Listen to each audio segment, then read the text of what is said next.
Assalamualaikum warahmatullahi wabarakatuh. Perkenalkan, nama saya Lucy Ramawati, NIM 275141. Saya mahasiswi Universitas Negeri Padang, jurusan Pendidikan Kesejahteraan Keluarga, konsentrasi Tata Busana, Fakultas Pariwisata Perhotelan. Baiklah, di sini saya akan menjelaskan sejarah perumusan lahirnya Pancasila dan sejarah perumusan lahirnya Undang-Undang Dasar 1945.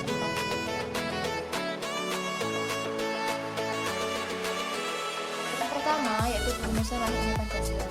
Selalu ada cerita di balik sebuah peristiwa, pun ketika akhirnya Pancasila disahkan sebagai negara kita. Butuh perjuangan untuk bisa sampai ke sana dan butuh pengorbanan juga untuk bisa sampai ke sana. Jadi tak berlebihan rasanya jika dalam penentuan ideologi dasar negara ini merupakan salah satu sejarah penting bagi Indonesia. Pancasila ini diambil dari bahasa Sanskerta panca artinya 5, sila artinya prinsip atau asas. Atau dengan kata lain, Pancasila ini juga bisa diartikan rumusan atau pedoman kehidupan berbangsa dan bernegara bagi seluruh rakyat Indonesia. Pancasila ini juga disusun oleh 5 sendi, yaitu ketuhanan yang Maha Esa, kemanusiaan yang adil dan beradab, persatuan Indonesia, kerakyatan yang dipimpin oleh hikmah kebijaksanaan dalam permusyawaratan perwakilan, serta keadilan sosial bagi seluruh rakyat Indonesia. Semua ini juga berawal dari pemberian janji Perdana Menteri Jepang, yaitu Kuniaki Kaiso untuk Indonesia pada tanggal 7 September 1944. Jepang juga mendirikan BPUPKI atau Badan Penyelidik Usaha-Usaha Persiapan Kemerdekaan Indonesia, yang tujuannya untuk menyelidiki yang ada hubungannya dengan tata negara Indonesia merdeka. BPUPKI ini diketuai oleh Dr. Kanjeng Raden Tumenggung atau KRT, atau lebih dikenal dengan Dr. Rajiman Weddiodiningrat. BPUPKI ini yang setelah diketuai oleh Dr. Rajiman Weddiodiningrat, Dr. Rajiman Weddiodiningrat ini mengajukan pertanyaan kepada para anggota sidang yang terdiri dari 74 orang, 67 orang Indonesia dan 7 orang Jepang. Dr. Rajiman Weddiodiningrat ini mengajukan pertanyaan seperti ini: apa dasar negara yang kita bentuk ini? Spontan para peserta sidang menjawab.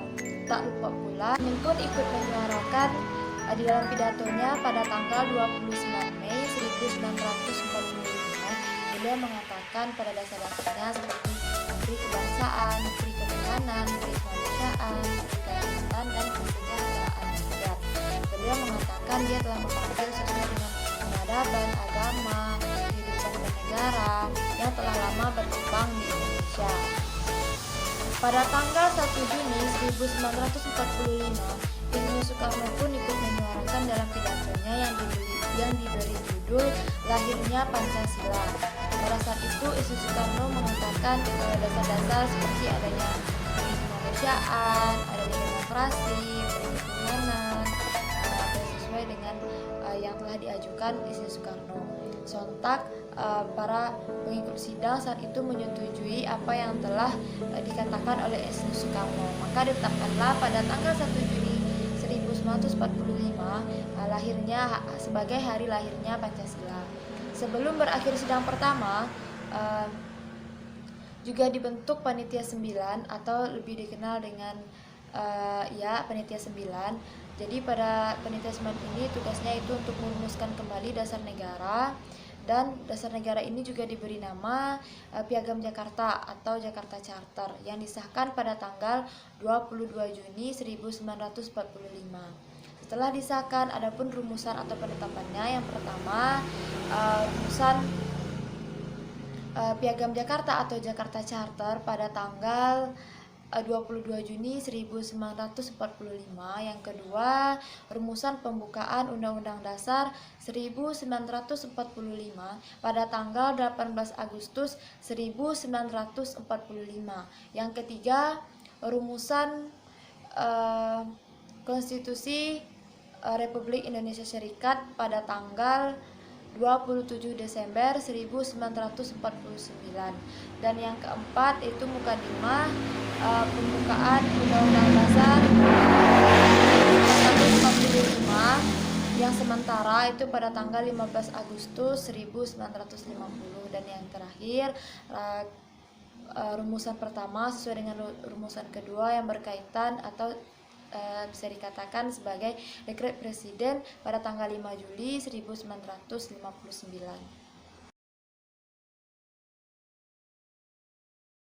Yang kedua yaitu sejarah perumusan lahirnya Undang-Undang Dasar 1945. Semua berawal dari Jepang mulai kalah melawan Sekutu. Pada saat itu Jepang memberikan janji kemerdekaan kepada Indonesia untuk menarik simpati warga Indonesia agar mau membantu melawan Sekutu. Janji tersebut disampaikan langsung oleh Perdana Menteri Jepang yaitu Kuniaki Kaiso pada tanggal 7 September 1944. Setelah Jepang mengalami terdesak dalam melawan Sekutu, Jepang kembali memberikan janji kedua pada tanggal 29 April 1945 yang berisi tentang kemerdekaan tanpa syarat yang dituangkan dalam maklumat Genseikan atau sipil tertinggi di negara Jepang, yaitu di Jawa dan Madura nomor 23. Melalui pemberian kemerdekaan ini, mereka juga membentuk BPUPKI atau Badan Penyelidik Usaha-Usaha Persiapan Kemerdekaan Indonesia. BPUPKI ini juga diberi ketua yaitu Dr. Rajiman Wediningrat yang diambil dari nasionalis tua. Kemudian juga diberikan wakil yaitu Raden Panji Seroso dan Ichi Bangase Yoshio orang Jepang. BPUPKI ini dibentuk yang tujuannya untuk menyelidiki usulan-usulan yang kemudian nanti dikatakan kepada Jepang yang kemudian untuk ditindaklanjuti. Pada tanggal sebelum berakhirnya sidang pertama yaitu pada tanggal 28 Mei sampai 1 Juni 1945, Isnu Soekarno menyatakan pada tanggal 1 Juni 1945 disahkannya sebagai Pancasila. Kemudian dibentuk juga Panitia 9 yang tujuannya untuk merumuskan kembali dasar negara yang diberi nama Piagam Jakarta, yaitu pada tanggal 22 Juni 1945. Piagam Jakarta ini nanti yang akan direncanakan untuk menjadi pembukaan Undang-Undang Dasar 1945. Kemudian pada tanggal 18 Agustus 1945 dibentuklah yang namanya pembukaan Undang-Undang Dasar 1945 ini, yaitu setelah Isnu Soekarno dan Muhammad Hatta memproklamasikan yang diproklamasikan oleh PPKI atau Persiapan Kemerdekaan Indonesia. Jadi itulah sejarah perumusan Pancasila dan sejarah perumusan Undang-Undang Dasar 1945.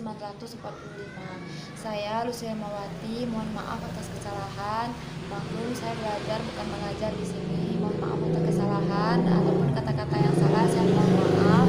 Saya tutupi saja dengan membaca wabillahi taufiq wal hidayah. Wassalamualaikum warahmatullahi wabarakatuh.